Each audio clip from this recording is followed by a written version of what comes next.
Olá amigos investidores, estamos de volta para mais um vídeo. No vídeo de hoje a gente vai falar sobre o Fiagro AGRX11 da ex-gestora. A gente vai falar do relatório do mês de maio, que trata dos dividendos que foram pagos agora no mês de junho. Mas antes a gente vai trazer algumas informações importantes para vocês sobre o fundo. Nos últimos 12 meses ele distribuiu um dividend yield equivalente a 18%, meus amigos. Sim, 18%. Você não ouviu errado, 18%, meus amigos. Lembrando que aqui é isento de imposto de renda, ou seja, 18%, meus amigos. O que torna ele o número 2 em termos de yield de fiagros da nossa bolsa, de fundos sem problemas, porque fundos com problemas que estão com yield muito bom, tem vários, até porque quando a cota baixa muito, meus amigos, para quem não sabe, o dividend yield é inversamente proporcional ao valor da cota. O valor da cota cai, o valor do yield sobe. Então quando a cota está muito amassada, muito baixa, o yield sobe. Então vários fundos com problemas têm um yield muito alto, mas tirando esses fundos que estão com problema da nossa bolsa, ele é o número 2, ele só perde para o Elisag. Só que o Elisag é um fundo bem menor do que ele aqui. Ele já é um fundo relativamente pequeno, que não tem nem 200 milhões de patrimônio líquido. Agora o Elisag não tem nem 100 milhões. Então desses fundos que tem um dividend yield muito bom, sem problemas, o AGRX é o número 2 da nossa bolsa. No momento, o valor do P sobre VP dele está 0,91, ou seja, está com 9% de desconto. Ou seja, pode ser um bom momento de entrada no fundo. Ele está com esse desconto muito bom, mas considerando a maioria dos fiagros, o desconto dele é até pouco, porque tem vários outros fiagros que também não têm nenhum problema, que estão com desconto maior. Mas o detalhe é esse: os outros não estão com problemas, mas não estão com yield tão top assim como ele. Então a pessoa vê,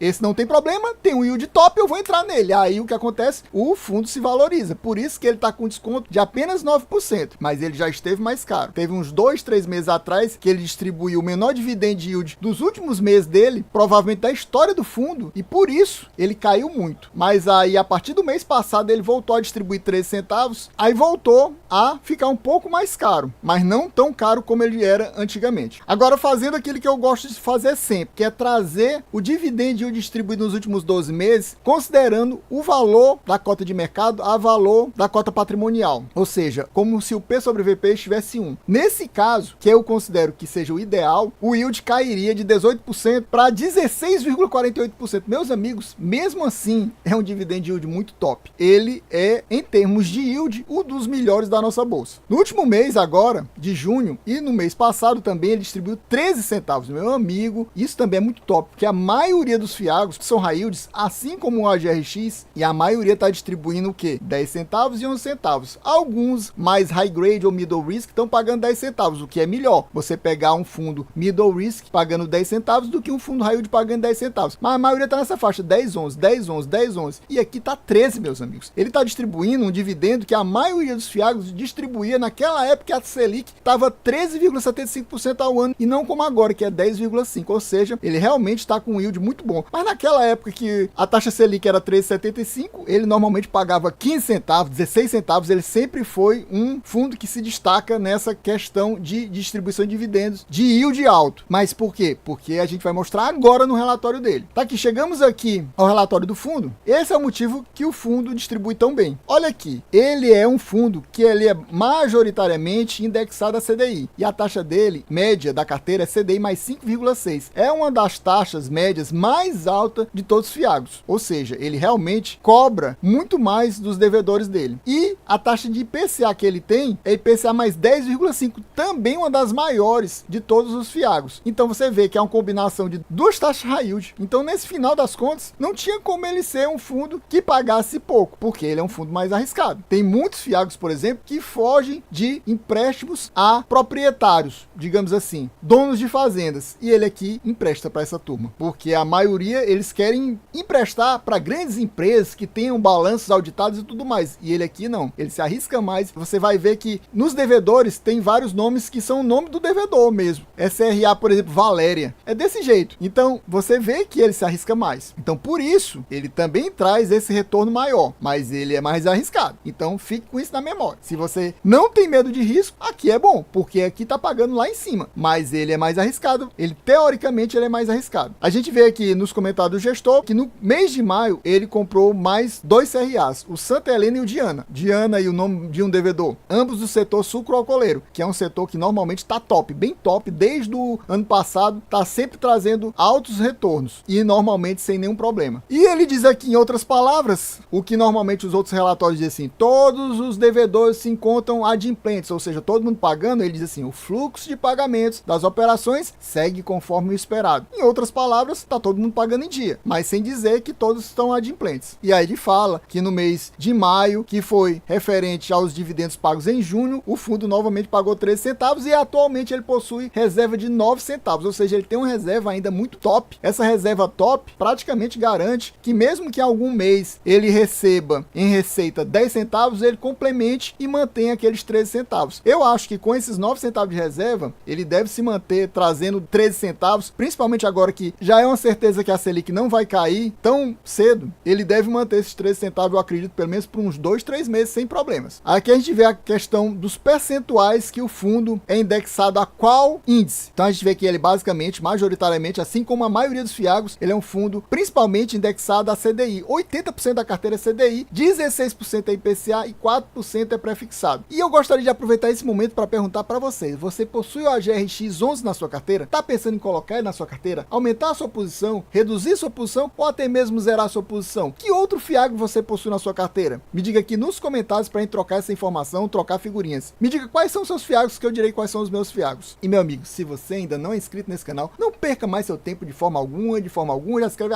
agorinha mesmo, já deixa aquele likezão, já ativa o sininho, já deixa aquele comentário para ajudar a gente a bater a meta de 500 views. Sim, 500 views. Se a gente bater essa meta de 500 views, no finalzinho do mês de julho, estaremos trazendo mais uma leitura aqui do AGRX11 em relação ao relatório do mês de junho. Então nos ajude a bater essa meta para a gente voltar a trazer mais uma leitura do AGRX11. E a gente chega aqui na DRE do fundo, mas antes eu gostaria de dizer também que, detalhe importante, como a maioria dos fiagos, também ele é um fundo basicamente atrelado a dívidas de CRAs. Então basicamente o fundo só possui dívida de CRA, cerca de 90% da carteira, mas ele possui também um pouquinho de FDIC Fiagro, cerca de 10%. Então entrando aqui na DRE do fundo, que é uma DRE interessante, mas tem as suas falhas, muito interessante porque ela traz basicamente um ano da carteira do fundo, que é o que eu gosto, que é o que eu falo que é o ideal, é um ano de DRE. A maioria dos fiagos fica trazendo 2, 3 meses, dificilmente tem um que traga 6 meses ou mais. Esse aqui é um dos que traz o ano, mas ele tem alguns problemas, eu já sempre falo para vocês nos últimos vídeos. Ele, por exemplo, não traz o lucro líquido do fundo. Ele diz quantas são as receitas, diz quantas despesas, mas não faz as contas e traz pra gente bonitinho. Quanto foi o lucro que o fundo obteve? Não diz. E também não diz quanto foi o lucro por cota. Ele só diz quanto foi o valor da distribuição. Então a gente não sabe quanto é que o fundo recebeu de lucro por cota para ver se ele teve que colocar dinheiro da reserva para complementar ou se ele colocou dinheiro em reserva. Então a gente fica sem essa noção. Apesar de embaixo agora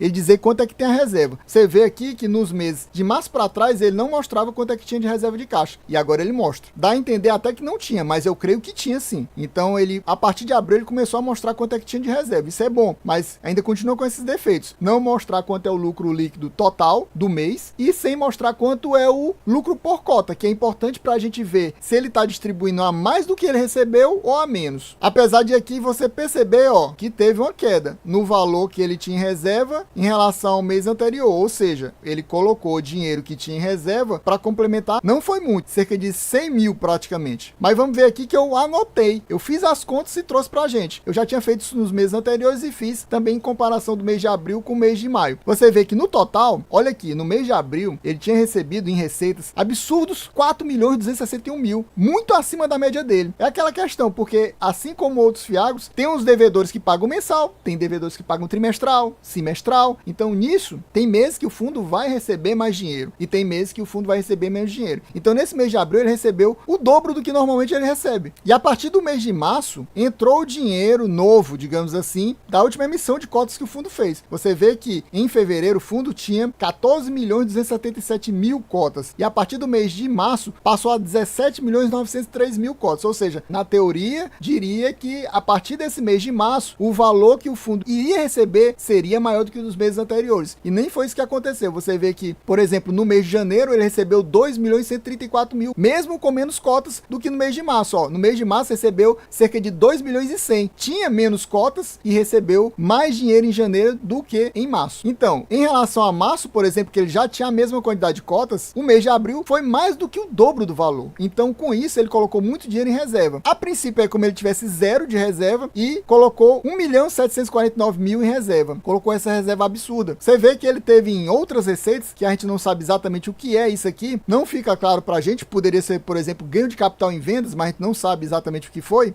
o ganho a mais que ele recebeu em relação, por exemplo, a maio. Basicamente foi essas outras receitas. E no final das contas, ele colocou cerca de 1.750.000 em reserva. Aí eu coloquei aqui os valores calculados, ó. O fundo em abril teve um lucro de 4.000,08 e um lucro por cota de quase 23 centavos, 22,8 centavos. Então, como ele pagou 13, basicamente foi 9,8 centavos por cota para reserva. E é exatamente isso que eu mostrei aqui, ó. O valor que foi para a reserva foi 1.749.000, o que dá 9,8 centavos por cota. Já no mês de maio, que não teve esse dinheiro aqui dessas outras receitas tão estúpido, foi apenas 55 mil, as despesas subiram e o fundo teve um lucro de 2,2 milhões, ou seja, muito menor do que os 4 milhões praticamente que ele teve no mês anterior. Quase que diminuiu a metade o lucro. Claro que se o lucro líquido total diminuiu, o lucro por cota também diminuiu e caiu para 12 centavos,3, ou seja, faltou 0,7 centavos para complementar a renda que ele distribuiu de 3 centavos no mês de junho. Então ele tirou dinheiro da reserva, como a gente viu aqui. Caiu de 1.749.000 para 1.622.000, ou seja, atualmente ele possui basicamente 9 centavos em reserva, como a gente já tinha visto ele falar lá em cima, 9 centavos em reserva, que é uma reserva muito boa. E chegamos aqui à carteira do fundo, você vê que ele tem uma carteira relativamente pequena, são apenas 22 ativos, você vê aqui o tipo de ativo do lado, a maioria é CRA, mas ele tem aqueles FDIC, Fiagro, que é esse aqui, o Xingu 2, o Xingu e o outro Xingu, todos têm o mesmo nome, basicamente, que é um produtor de grãos. Aqui a gente vê o nome do devedor, você vê aqui Franciele, Valéria, Nico, Denise, basicamente são os nomes dos devedores. Eu acho que Celeste também é, Serrato também é, Zaí deve ser também. Então você vê Diana, então são vários devedores que a gente vê que é o nome dele. E aqui ele até mostra, ó, produtor rural. É um produtor rural, não é uma empresa grande. Você vê aqui, ó, produtor rural, produtor rural. Então, normalmente não são empresas isso aí, são produtores rurais. Tem muito fiagro que foge desse pessoal porque consideram um risco maior do que se for uma empresa auditada e tudo mais. Ele aqui investe, empresta dinheiro para essa turma, por exemplo. Por isso que é um fundo mais arriscado. Por isso também que ele está trazendo um retorno maior para os investidores dele. Mas sempre você tenha na mente essa questão, que pode dar problema porque são